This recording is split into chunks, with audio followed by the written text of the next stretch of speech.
Okay, let's unpack this. We're diving deep into one of the most, well, impactful books ever written, but we're looking at it through a very specific lens today. Uh-huh. Our source material isn't just the famous published edition. It's these raw, really personal excerpts, like fragments of daily life, thoughts jotted down immediately. Right. Observations penned by a young girl living in circumstances that are honestly almost beyond imagining. Exactly. But we have selections from Anne Frank's diary, written right there from the confines of the secret Annex. And this isn't going to be a history lecture. No. It's an intensely personal record. Yes. Someone experiencing history, like hour by hour as it happened. And our mission, our goal for this deep dive is to get right inside those entries. We want to really unpack the human experience, the resilience, the surprising moments of insight, even humor you find hidden within those walls. All seen directly through her teenage eyes. Yeah.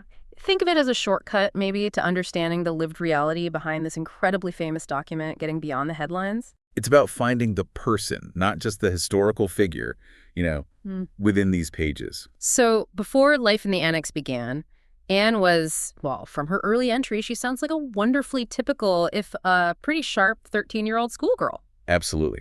These first glimpses are fantastic because they show you the world she was leaving behind. She writes about her friends San, Hanley, Jacqueline, Ilse Wagner. Oh, yeah. There's that great detail about how people used to call her Hanley and San, Anne, Han, and San when they were all together. Jacqueline was her best friend at school, apparently. And you see that standard teenage life, right? Celebrating her birthday, passing out cookies at school, or arguing about which game to play in gym class. She chose volleyball, even though she had issues with her shoulders and hips dislocating. These small details make her so relatable right away. But like you said, she was sharp. Her descriptions of her classmates are, well, hilarious and sometimes quite cutting. Oh, she definitely didn't hold back. She calls Betty Blumendahl kind of poor and not very smart, just hardworking. Right. And Hetty Metz is nice, but apparently influenced by her friend Beppy, who's dirty and vulgar. Yikes. And her view of JR, a detestable, sneaky, stuck-up, two-faced gossip who thinks she's grown up and has her friend Jacques under her spell. Wow. It really paints a picture of the social dynamics, doesn't it? Totally. And Miss J gets it, too. Thinks she's gorgeous, but isn't. Has adorable dresses that are way too old for her. Anne says they can't stand each other. Ouch. There are so many others. She gives these quick, witty sketches of Ilse Wagner is extremely finicky. Hanley Goslar is a bit strange. Nanny von Praxigar is funny and sensible. Yves Jeong is terrific and quite the lady. Even Appy Ream is pretty orthodox, but a brat, too. What these descriptions show us isn't just gossip, though. It's Anne's incredible observational skills, right? And her developing voice. Exactly. She's already noticing and dissecting the world around her, which becomes, well, crucial when that world shrinks so dramatically. And you see her navigating those early teenage crushes, too. She mentions Hello, or Helmuth Silberberg. Ah, yes, the peptonic. Right, because he wasn't falling asleep like his previous girlfriend apparently did. That's quite the description. It is. And her description of getting ready when he called, changing clothes, fixing her hair, watching out the window, you feel that sort of nervous excitement. Totally. And then Peter Schiff, someone she clearly liked. Just the fact that he said hello after a long time made her feel good. These are universal teenage experiences, just moments before everything changed. And we can't forget her running battle with Mr. Keesing, her math teacher. Oh, the essays. He kept punishing her for talking too much. The chatterbox essays, yes. After 2, he escalated it with quack, quack, quack, said Mrs. Chatterbeck. Which the class loved, apparently. But Anne, well, she got help from her friend San, who was good at poetry, and turned the assignment into this brilliant, witty poem about a father swan biting his ducklings to death for quacking too much. She basically used his own punishment to critique him, and it worked. Keesing got the joke, read the poem out loud, and stopped giving her extra homework. He even started making jokes himself. It just shows her intelligence and her spirit, even when being, disciplined. That quick wit and her need to express herself becomes so central to the diary itself. She starts by saying writing in a diary is a really strange experience for her. Why was that, do you think? Well, she says she's never really written anything before, not personal thoughts like that, but she feels this growing need to get all kinds of things off my chest. And then comes that incredibly famous resonant line, paper has more patience than people. Which means she felt she could confide in the diary in a way she couldn't with others, right? Precisely. She had acquaintances, admirers, lots of people around her apparently, but she felt she didn't have a real friend. Someone she could be truly open with about her deeper thoughts and feelings, not just the ordinary stuff. So the diary becomes that friend. She decides to write to it. She addresses it as Kitty, creating this intimate space for her inner life. Yeah. And this act of creating a confidant becomes absolutely essential because very, very quickly, her external circumstances became unimaginably constrained. Which brings us to the move into the secret annex. And it wasn't some planned, calm transition. It was sudden, forced. Terribly sudden. Margot received a call-up notice, an order to report for deportation. Which meant they had to go into hiding immediately, like right now, moving up their carefully planned escape by 10 days. 10 days. So they had to pack in a massive hurry. Anne describes shoving the craziest things into her school bag curlers, handkerchiefs, her diary, of course. School books, old letters. And listen to this line, it's so telling. Memories mean more to me than dresses. Even at 13, facing that. She knew what was really valuable. It's incredible. And the journey there sounds just heartbreaking. Walking in the pouring rain, heavy bags. Wearing that conspicuous yellow star, people looking at them with sympathy, but, unable to do anything. That image really stays with you. Yeah. And when they arrived at 263 Prinsengracht, the annex wasn't, ready to move into. No, the rooms were full of boxes. Furniture, belongings, they'd moved there bit by bit over months. And says they had to clean up and make beds right away just so they could sleep there that first night. Her mother and Margot were totally exhausted, but she and her father, the two cleaner-uppers, started working immediately. She gives us a sense of the layout, too, which is vital for understanding their confinement. The main room, living room, dining room, study, all in one. Peter's little room off to the side, the attic and loft, and how it all connected to the office downstairs through that hidden entrance behind the bookcase. And it wasn't just the Frank family squeezed in there. Who else joined them in hiding? First, Mr. and Mrs. Van Daan and their son Peter. Then later, Mr. Dussel, the dentist, he joined them as well. So 8 people.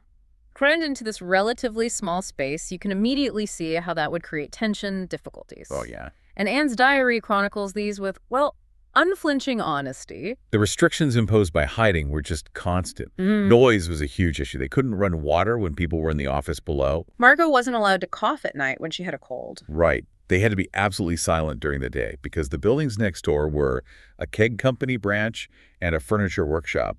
And apparently, sounds carried really easily. The sheer fear of being heard, of being discovered, it just permeates everything. And then there was the challenge of food. Anne writes about buying ration books on the black market and how the prices just kept going up and up. They had to buy huge quantities of staples, like 300 pounds of beans, not just for themselves, but for the office staff, too. And there's that story about Peter Van Daan carrying a heavy sack of beans upstairs. Oh, and it breaks. Sending 50 pounds of beans scattering everywhere, making enough noise to raise the dead. Can you imagine the panic that must have caused downstairs? Everyone thinking the building was falling down, and then having to spend hours picking them all up? But the day-to-day diet sounds pretty, monotonous and unpleasant. Definitely. Lack of variety, descriptions of half-cooked spinach, rotten potatoes, boiled lettuce. She even identifies different potato diseases like cancer, smallpox, and measles in the potatoes. It's these little details, The smell of pickled kale, she mentions. Yeah. It brings the reality of their deprivation to life in a way that just saying food shortages can't. You also get a strong sense of the lack of privacy and the worn-out state of everything. The same oilcloth on the table for over a year. Dishcloths full of holes, frayed clothes, a broken corset. Having to share underwear? Yeah.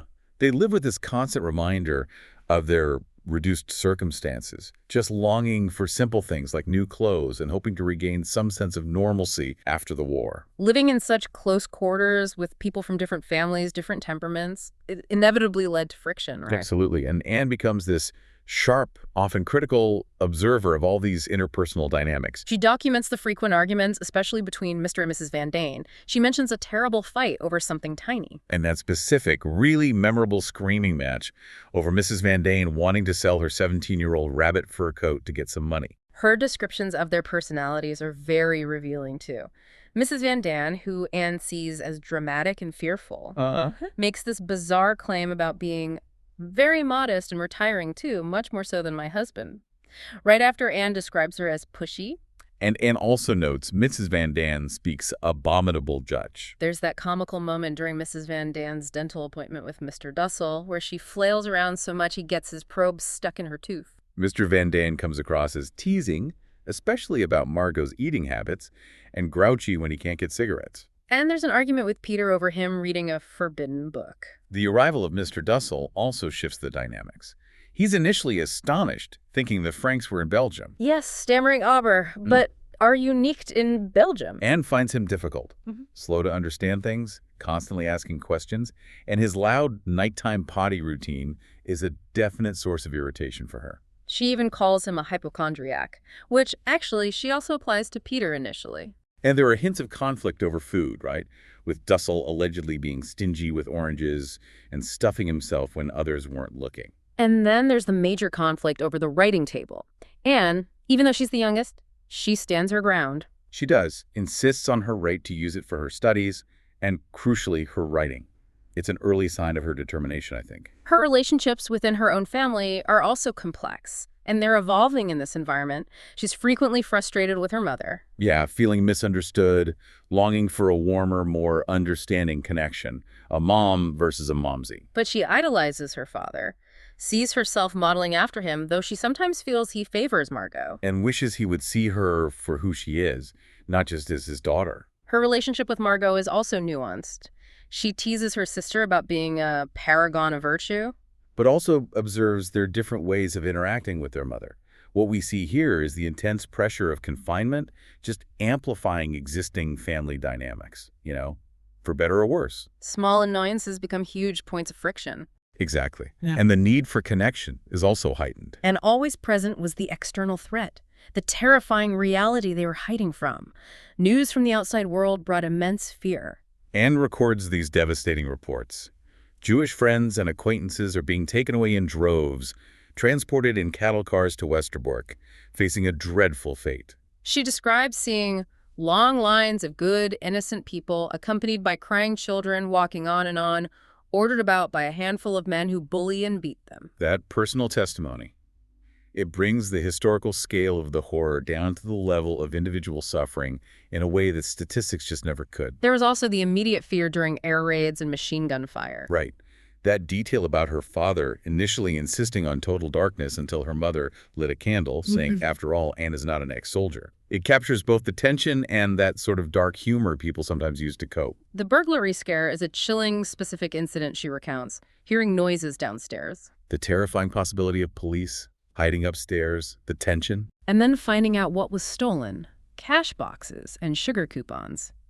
Vital supplies. It just underscores how vulnerable they were, even in what they hoped was a safe space. And the helpers, the people who risked everything for them, they faced dangers too. Mr. M was arrested for supplying food. Mr. Voskil's illness meant he couldn't bring information. Mr. Kleiman had health issues. Mr. Kugler was called up for work detail. Constant worry. And Miep even brought back disturbing news about growing anti-Semitism outside. People changing their attitudes toward Jews, even blaming Jews who denounced helpers under pressure. Anne's reflection on this is so profound for her age. The reason for the hatred is understandable, maybe even human, but that doesn't make it right. It forces you to consider the immense pressure people were under, both inside and outside the Annex, and how that pressure distorted even basic human decency. But despite all this, Anne's diary isn't just a chronicle of fear and hardship, is it? No, not at all. It's full of moments of connection, small joys, and her own incredible internal growth. They celebrated small things, birthdays, Hanukkah with a homemade wooden menorah, St. Nicholas Day with little gifts. Christmas brought Christmas cake, cookies, beer or yogurt, decorated packages. These small rituals were incredibly important, weren't they? For morale, for a sense of normalcy. Definitely. And Anne threw herself into her studies. She saw them as time killers, yes, but also as crucial preparation for the future she desperately hoped for. Shorthand practice, competing for speed, French, history, mythology. She calls herself the first teenager with an appreciation for mythology. That intellectual curiosity is just inspiring. And then there's her developing relationship with Peter Van Daan. Initially, she just notes he's quiet and a bit of a hypochondriac. But as they spend more time together, working on French, just chatting, Anne's feelings begin to change. She writes about a terrible longing for him and wonders if she's falling in love. She recounts specific moments, like talking by the open window in the semi-darkness, which she calls the most wonderful evening. They discussed surprisingly intimate matters, didn't they? Including what he called preservative middle, prophylactics, which shows a remarkable level of trust and openness developing between them, especially given their situation. And then the kiss, she describes it so simply and vividly. My mouth met his. They talk about their parents, the complicated dynamics upstairs and downstairs. And Anne is very honest with Peter about not liking his parents. Yeah. She sees Peter as peace-loving, tolerant, extremely easygoing, recognizes his efforts to improve, but also sees his somewhat closed-off nature. Even small things, like the cushion incident where Mr. Dussel makes a fuss, Become shared moments of amusement between Anne and Peter. Tiny pockets of normal teenage interaction. Shared chores like shelling peas or peeling potatoes also become moments of connection. Even the comical chaos of the cat, Boche, peeing in the potato barrel and it leaking onto the dining table, it's a reminder of the absurdity that creeps into even the most difficult situations. What's truly remarkable, I think, amidst all these external constraints and internal conflicts, is Anne's profound inner transformation. Absolutely. Yeah. She reflects on how she has changed quite drastically from the more superficial girl she felt she was before hiding, feeling that she's become wise within these walls. She gains perspective on her family, acknowledging that many blunders have been committed here by young and old alike. She actively tries to keep the peace and avoids gossiping, which shows real maturity. Her determination to learn and write is just striking. She refuses to be a poor student, and her passion for writing intensifies. It becomes her lifeline. She has these clear, powerful aspirations. She wants to be a journalist, a famous writer, explicitly stating her desire to go on living even after my death and to be useful and bring enjoyment to all people. The fact that she feels overjoyed that at least I can write, it just shows how vital this outlet was for her. This longing for her voice to endure is incredibly moving, especially knowing the context. It is. She also grapples with that universal feeling of loneliness, the deep need for a mother who truly understands her. And she finds moments of solace and perspective in nature, even just the limited view she has from the attic window. She longs to see the night sky. Writing that beautiful line, as long as you can look fearlessly at the sky, you'll know that you're pure within and will find happiness once more. Just stunning. Her reflections on women's roles, too, particularly after reading Paul de Cruyff's book, Soldiers on the Home Front, are incredibly insightful for her age. She directly contrasts the suffering of women in childbirth with that of war heroes, stating women are much tougher and more courageous soldiers. She strongly condemns the societal value system that doesn't recognize the difficulty and beauty of women's role, saying men don't and never will have to bear the woes that women do. It shows a remarkable level of critical thought developing in isolation. And then amidst all this came the news that brought this huge surge of intense hope, the invasion. D-Day. She records the excitement, the huge commotion in the Annex as they heard the news on the BBC. Details about the planes, landing craft, the speeches by leaders, the capture of towns like Bayeux and Caen. Even Churchill's reported desire to land with the troops. These snippets from the radio became symbols of potential liberation. It truly ignited their hopes. She writes, "Where there's hope, there's life. It fills us with fresh courage and makes us strong again." However, the source material also makes it clear that despite this surge of hope, daily life in the Annex remained incredibly difficult. Yeah, that's important. They still face challenges like ongoing food shortages, Beeb's spirits being low, Mr. Kleiman's persistent health issues. And Anne's internal struggles continued too. Her feelings can't be ignored. She felt she would absolutely suffocate if she couldn't write. And finally, the source provides just a brief, stark summary of what happened after her last entry. It states that the 8 residents were arrested, transported first to Westerbork, then to Auschwitz. As provided in this text, it lists the fates of Herman Van Pels, Auguste Van Pels, Meter Van Pels, and Fritz Pfeffer, noting specifically that Auguste did not survive. And it mentions that Miep Santrusitsidis is still living, and Bep Vosgelgik has died, connecting back to those brave helpers who risk everything for them throughout this story. This summary provides the essential, tragic conclusion as presented in the source itself. Right.